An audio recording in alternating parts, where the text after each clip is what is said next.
Dagdag kaalaman po, ilang araw na po kami nandito sa Tanay Rizal at ang lamig po pag ikaw ay nasa bundok. Pero pinagtataka ko, bakit pag malamig, mas lalo ka nagugutom? Alamin po natin. Kapag malamig ang paligid, napapansin mong mas mabilis kang magutom. Normal yan, may science sa likod niyan.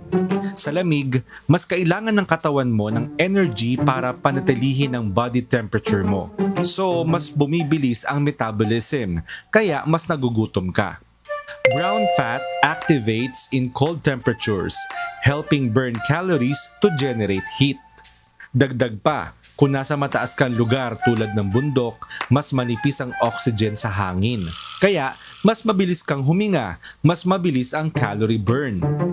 Studies show high altitude environments can burn up to 500 extra calories per day. Kaya kung feeling mo matakaw ka tuwing camping, hindi ka nag-iisa. Nag-a-adjust lang ang katawan mo. Mas malamig, mas gutom, pero may dahilan. So yun pala no, hindi ka naman talaga matakaw. May epekto lang talagang lamig sa ating mga katawan. Sana po may natutuhan kayo at laging tatandaan, mapalad po ang tao na nakakasumpo ng karunungan at ang tao na nagtatamo ng kaunawaan.